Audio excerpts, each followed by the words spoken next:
Hello everybody and welcome to our Planbook Plus webinar, Planning Basics.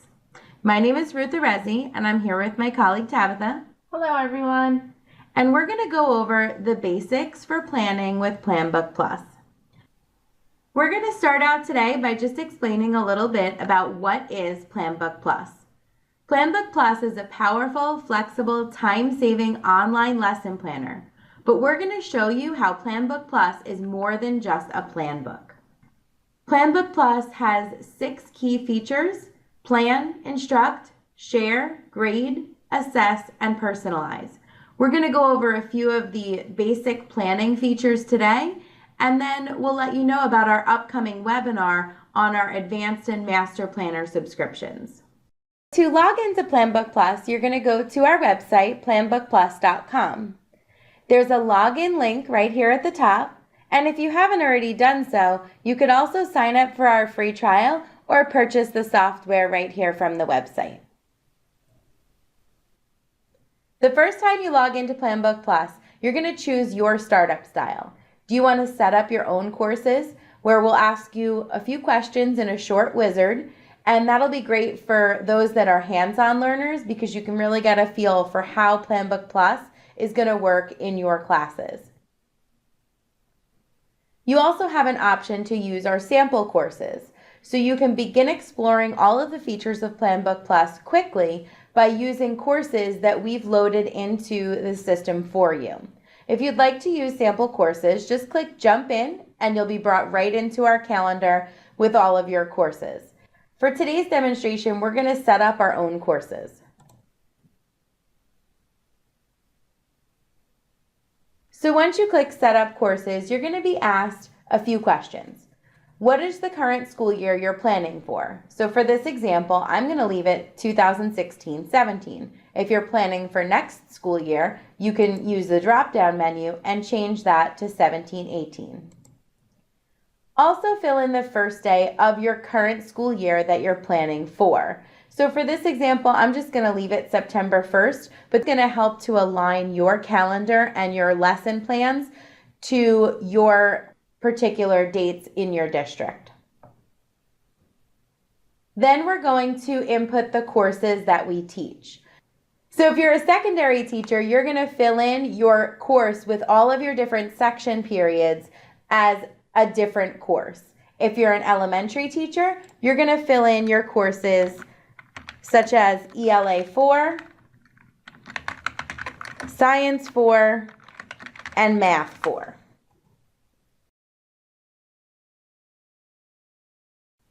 And then you're going to click Let's Get Started. Once you've completed the wizard, you'll be taken to our calendar screen that you can see here. I'm going to pass it off to Tabitha, who's going to go over how to add our lessons and set up our lesson plans. So when you're taken to the calendar, you have these placeholders here. To simply add a lesson plan, you're going to click Add New Lesson. A pop-up window is going to display. It's going to recognize that you haven't set up a schedule for this course. So if you teach every day, you would simply click Yes to this question. And if you don't, you would click No. And then we have a few different scheduling types that you can choose from. We have the weekday rotation, so if you only teach this course on Monday, Wednesdays, and Fridays, you can click that. You can choose from an A-B rotation or a rotating schedule where you can set the number of days in your cycle and then pick those days that you teach this particular course. So for this example, I'm going to go back to the weekday rotation and I'm going to say I teach this every day and click Done. Once I've set up my schedule, it's going to ask me to give my lesson a name. So I'm going to name this lesson plan Lesson 1. And then I'm going to do a quick add, which is going to bring me right back to my calendar.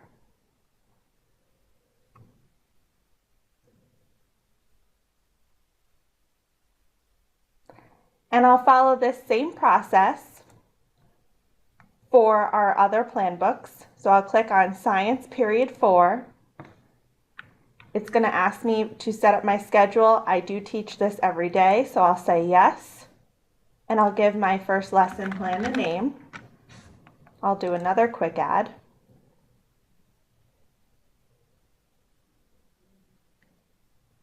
and then I'll add my last lesson plan for Monday for math, and again, give it a name. And this time I'm going to click Add. Clicking Add is going to take you to our Planbook item edit page, and here's where you can enter all the details of your lesson plan.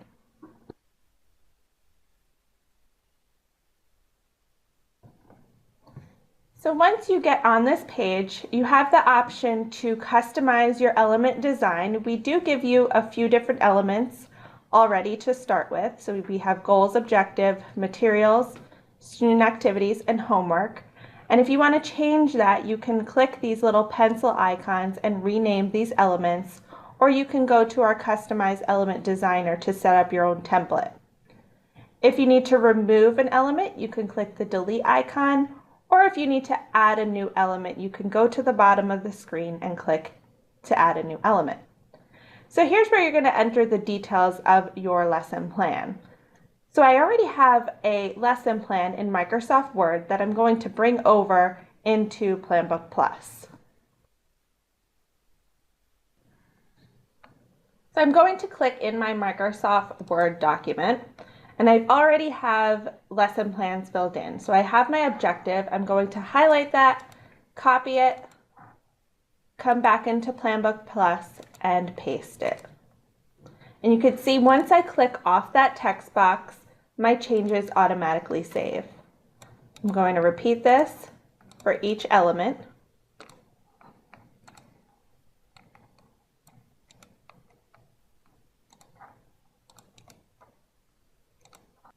And now we have a completed lesson plan for these 4 elements. If I need to add more, I can click that Add New Element button.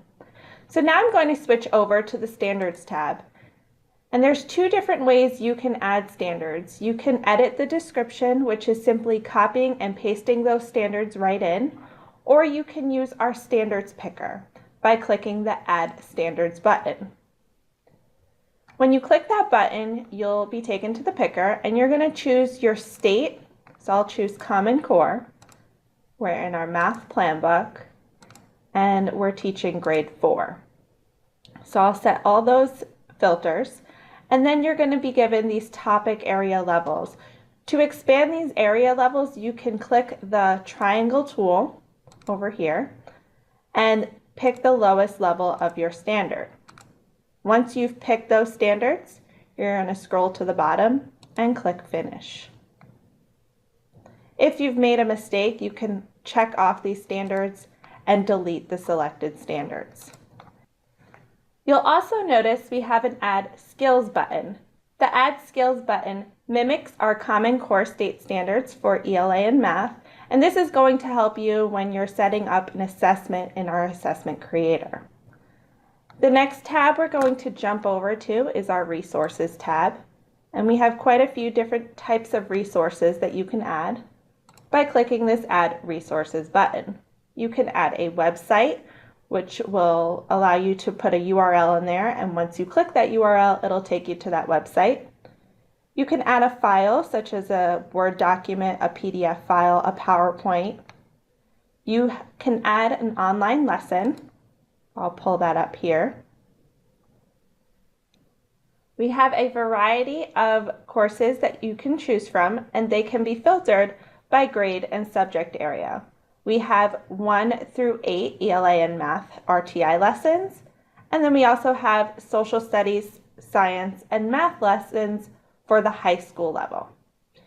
These can be shared with your students by setting your sharing options right on this page. And I'm going to show you an example of an elementary lesson.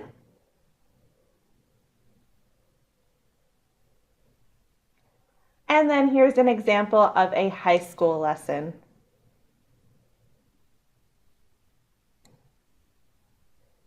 The next resource that you have access to if you are an advanced and master planner is a practice assessment.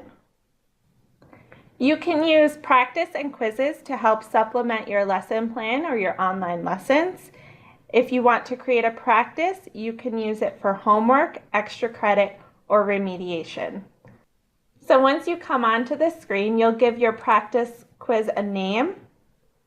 Once you've completed all these fields, you'll set your student sharing options, and now you'll see that our skills that mimic our Common Core standards are here for us to attach. So you can mark off those skills and add and review your questions. I'll show you an example of what an assessment looks like as a student. So now we're going to return back to our calendar to see what our lesson plan looks like on the calendar, and we're going to talk about the different functionalities that Ruth will go over. So now we're back on our calendar, and you can see that we have our lesson plan filled in under our Lesson 1 for Math 4. Now, if you wanted to continue adding your lessons, you could keep adding additional lessons for any of your courses that you have set up. So you're going to want to use your calendar as an everyday overview as well as a planning tool. So you'll notice that there's navigation at the top where you can go back to the beginning of the school year, the end of the school year, and navigate through your weeks using the arrow buttons. If you're ever on a day that is not the current week, then you can always click the Today button to bring you right back to the current week. You can also use the date selector and go back to previous months if there's something you want to look at in the past. You can view this using a day view or a week view, and then you can also filter your plan books and your elements on your calendar as well. So right now, it's always going to show you all of your plan books on the calendar, but you can use your plan books drop down and you can choose to remove plan books from your calendar. And then you can also choose your elements. So if there's particular elements that you want to see on an everyday basis, you can check those off and say set to default. And for this example, I'll just check some off so you can see that they do disappear along the side, and you can filter those. So maybe you just want to show your student activities and your materials and your goals and objectives. So you can do that and set your default, and then it'll always be your default on that screen. You can always add your other elements and then go back to your default as well. And then also your resources and standards that Tabitha was just talking about. You can choose to filter those as well. So just to help keep your calendar a little bit more minimalist, to help you guide you through your day, these filters will be very helpful for you. Another functionality of the calendar is to schedule your no school days. This will bump your days, so if you have a snow day or a school holiday, you can use the day gear icon to set a no school day. So I'm going to set a no school day. It'll bump all of my lessons to Tuesday, and it'll show here as a no school day. So that's going to be considered a holiday in our system. You can always remove a holiday if maybe you used too many snow days and you lost a day in one of your vacations. You can remove that and it'll bump your lessons right back to the current day. We've also gone through and we added our lesson, and we did the add and not the quick add. So we did a quick add for our ELA 4. If you want to edit that lesson, you could use the gear icon for that lesson and choose edit, or you can click on the name of the lesson. That's going to take you right back to that Planbook item edit page, and that's where you're going to fill in the details of your lesson. There's a few other actions under that lesson gear icon that we can talk about. You can link and copy lessons. You can also insert a new lesson. So if you decided that you're not going to teach this particular lesson today, that you need to fill in a lesson, a different lesson, you can insert a new lesson here. You'd insert the name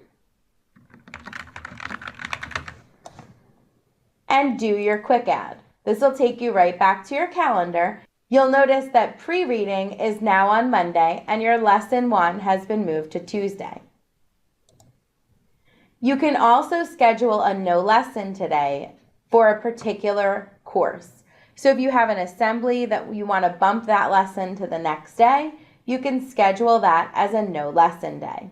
You can add this lesson to the gradebook if you didn't do so already when you added your lesson. And you can also quickly create a practice quiz assessment using that assessment creator Tabitha showed you earlier.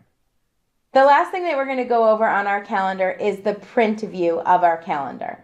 So you can click print up top, and what that's going to do is give you a few different print options. It's going to be defaulted to print exactly what is currently shown on your screen. So you'll notice that I only have ELA and math showing on my calendar, so they are the only plan books there. If I wanted to add another plan book, I would click in the box and I could add Science 4. You can also choose, do you want to do 1 week per page or 1 day per page? You could set the days that you would like to print this from. And then your elements are all selected here as you have them selected in the calendar currently. So you can modify that as well. If you wanted to print just an overview of your day, which would just contain the course and the lesson name and the times, you could choose at a glance view. And then you're going to just click print and it'll download a PDF of your calendar. So that wraps up the basic functionality of our calendar page. And again, we're going to talk about a few of the different ways to view your lesson plans. And those are all able to be navigated to by using your tabs here at the top of your calendar, timeline, and weekly planner, or your planning menu. We're going to move on to the weekly planner next, and I'm going to click on weekly planner, and I'll pass it over to Tabitha, who's going to go over how to use the weekly planner. Okay, this is your weekly planner. Your weekly planner is going to allow you to add your plans a week at a time. So you can see here we have the same navigation as our calendar page. You can jump forward or back, select a different day using the calendar. You can use the element drop-down to just show specific elements. So if you wanted to edit your homeworks for the week, you can uncheck all of these elements and just select homework. You can also rename the elements just like we did on the Planbook item edit page by clicking on this pencil icon, and you could delete an element by clicking on this circle icon. You also have the ability to add a new element to your lesson plan template by clicking here, giving your element a name, and then it'll add it to this list. To attach standards or files, any kind of resources, online lessons, you're going to want to either click the lesson name or this attach standards link, which will bring you back to that Planbook item edit page that we went over earlier. Now you can see here on my weekly planner, I only have a lesson for Monday. So if I scroll down just a bit, you can see this add new lesson button, which is going to allow me to add a new lesson. I'll give it a name, and that'll add it right to my weekly planner. So now I'm ready to start planning right on the weekly planner. And again, it works the same way as Planbook item edit, where you type and click off, it saves those changes.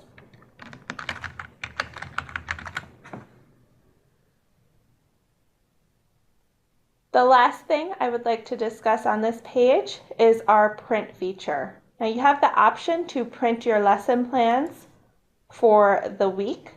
A lot of teachers like to use this for substitute teachers, and they can simply just give them a print handout of their lesson plans, email it to their principal, and they can leave it on the desk for their substitute teachers.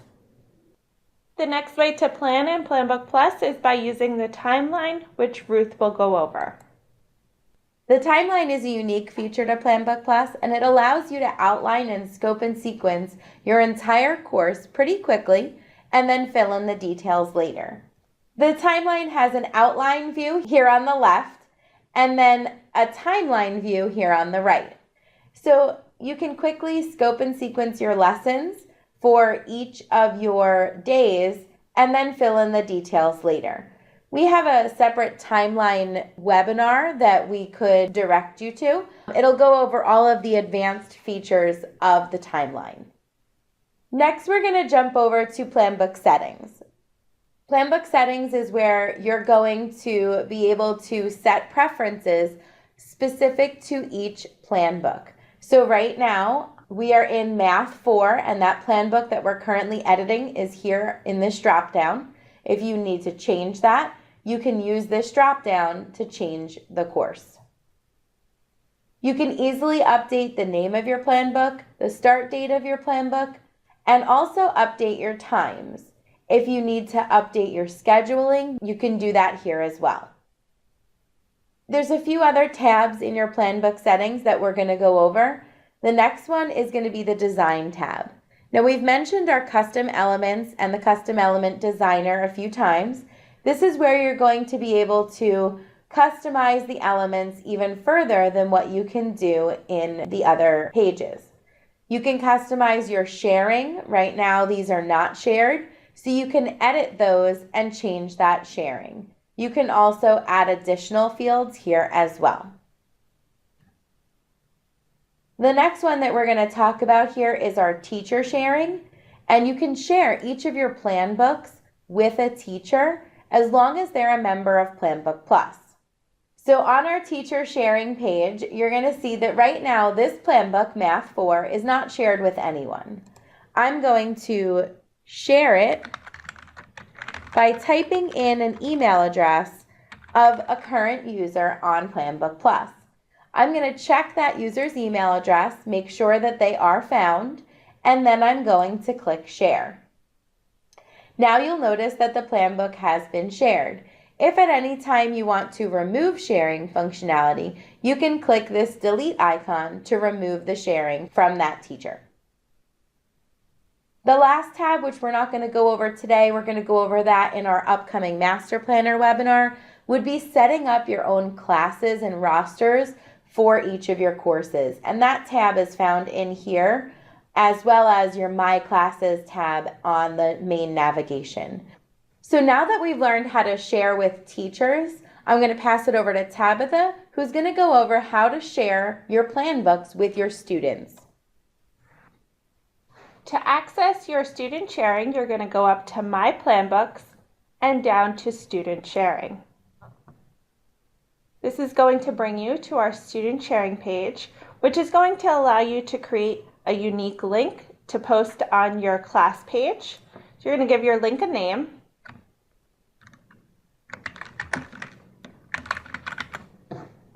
If you would like, you can set a password. We're going to skip that for now. And then you're just going to select those plan books that you want to share with your students and or parents. Once you've selected those plan books, you can click Add.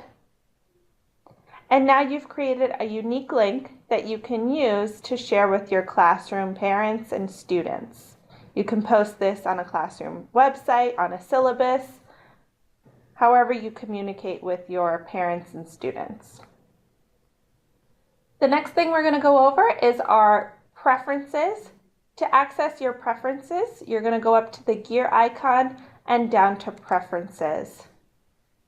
Here's where you're going to be able to add all of your school holidays, such as winter break, spring break, and any additional holidays that your school acknowledges.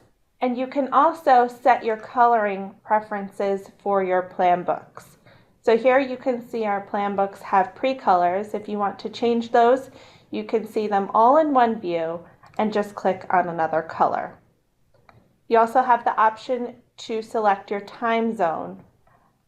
And then Ruth talked about those shared plan books. If a teacher has shared a plan book with you, you can get rid of it if you no longer want to see it by clicking on the Shared Plan Books menu and deleting that from there. That wraps up our webinar for today. We're going to jump back into our webinar panel to see if there are any questions.